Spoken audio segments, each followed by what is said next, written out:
critères nouveaux, où maintenant le pétrole et le gaz créent de nouveaux enjeux, où nous allons tous espérer que nous allons rester chez nous autour de chaises pliantes et du thé et profiter du pétrole alors que ce ne sera pas le cas. Le pétrole devra nous faire... nous devons avec le pétrole et le gaz faire face à nos engagements internationaux. Nous devons continuer le développement, nous devons mettre l'humain au cœur de nos politiques économiques. Il faut qu'on humanise les politiques économiques sénégalaises. Osons parler avec nos frères et sœurs de la monnaie. Parce que nous avons beaucoup d'argent d'or et que nous devons pouvoir apprendre à vivre par nous-mêmes. Et toutes ces questions doivent faire l'objet de problématiques sérieuses.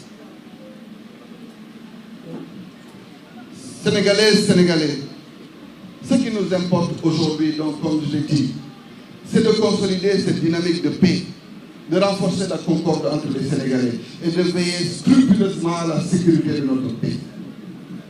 Ce sera le premier axe sur lequel nous devrons tous nous engager. Le deuxième, outre cette réconciliation, c'est la forte quête de justice. Justice administrative, justice sociale, justice tout court. Il faudrait que le Sénégalais se sente en sécurité quand il est face à une administration. Il faudrait d'abord que cette administration, comme on l'a dit, continue d'être modernisée, continue d'être mise dans son lustre, parce qu'elle est en train de perdre son lustre.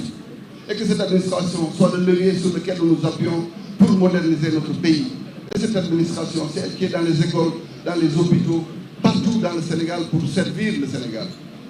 Mettons-les dans les conditions, mais après, jugeons-les. Et ça nous permettra d'avoir une administration performante. Une justice qu'il faut réformer, nous sommes tous d'accord dessus. Nous avons parmi les meilleurs magistrats du monde, ils sont formés à de bonnes écoles. Ils ne demandent qu'à servir le pays. Nous ne les laisserons pas aujourd'hui comme des chairs à canon, seuls face à un peuple qui les jugera. Non, nous les mettrons dans les outils de performance qu'il faudra pour que demain, notre Sénégal soit un Sénégal de sécurité juridique. Je ne voudrais pas être long parce que ça, normalement, ce sera notre propos lors, comme on dit, de la campagne d'investiture.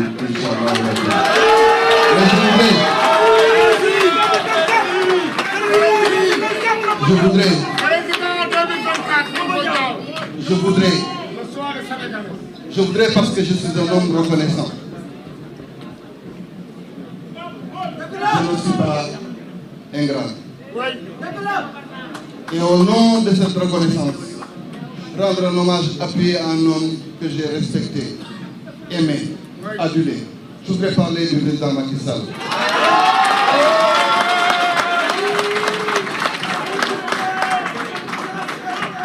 Parce qu'il a été mon inspirateur.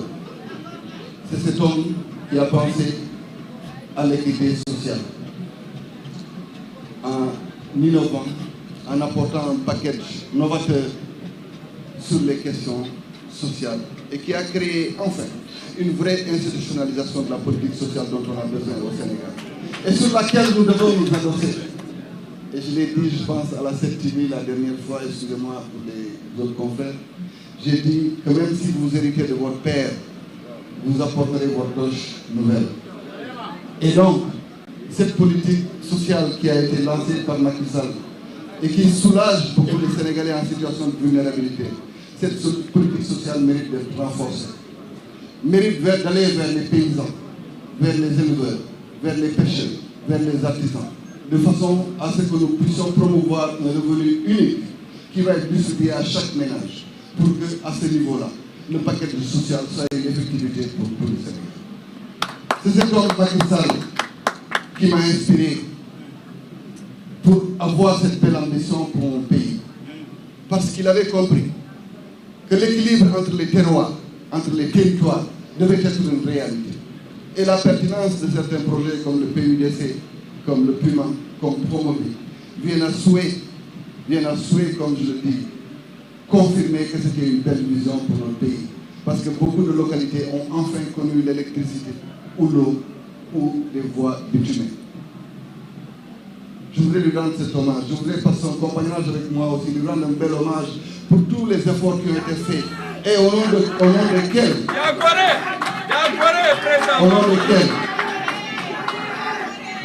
nom desquels aujourd'hui nous pouvons prétendre à ce qu'il y a de mieux en matière d'infrastructure.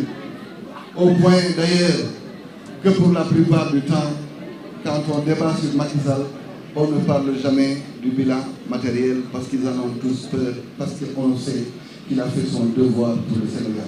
Mais la plus belle leçon que Macky Sall nous a donnée, nous autres, et pour toutes les générations à venir dans les siècles et les siècles, c'est cette leçon où il a renoncé lui-même volontairement à se soumettre à nouveau à l'exercice des suffrages des Sénégalais, alors que le droit le lui permet. Le président Macky Sall a considéré qu'au nom de la paix, qu'au nom de la parole donnée, il n'allait pas à ce nouveau solliciter les suffrages des Sénégalais.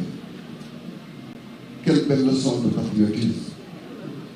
J'ai appris à ses côtés et il m'a couvé, il m'a respecté. J'ai appris beaucoup avec lui, j'ai eu la chance, par sa confiance, d'avoir fait le tour du Sénégal avec sa tête de liste nationale aux élections législatives de 2017, Mohamed Boun Abdallah Dionne, et nous avons eu une belle victoire. J'ai eu la chance d'accompagner le président de la République candidat à l'élection présidentielle de 2019 où j'étais un des 3 qui était dans son équipe permanente. Et j'ai beaucoup appris, j'ai compris que le Sénégal est grand, que le Sénégal mérite un regard plus généreux. Je voudrais vraiment que comme demain, nous célébrerons les grands d'Afrique, le plaidoyer qu'il a fait pour notre pays, pour l'Afrique au niveau mondial, qui ont donné même des résultats dernièrement avec le G20, puissent être des actions ancrées, gravées dans l'histoire et dans la mémoire collective de notre pays. Mais il a décidé que sa mission à la tête du Sénégal était finie et qu'elle devrait prendre fin en avril. Cela ouvre de nouvelles perspectives. Mais enfin, laissons à chaque enfant du Sénégal le droit légitime de pouvoir présenter sa candidature à l'élection. Laissons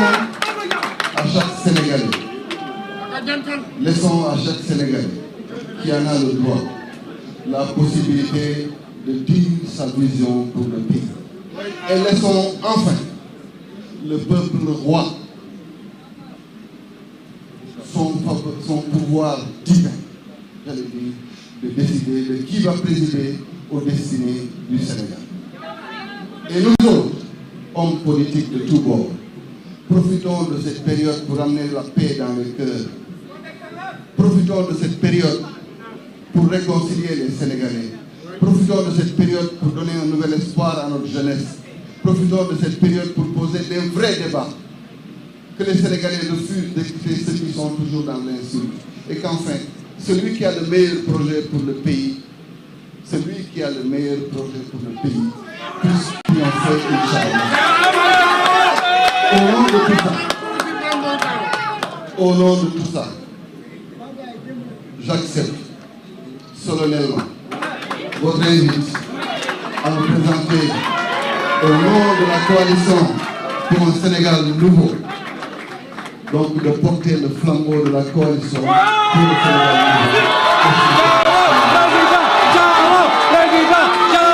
Président,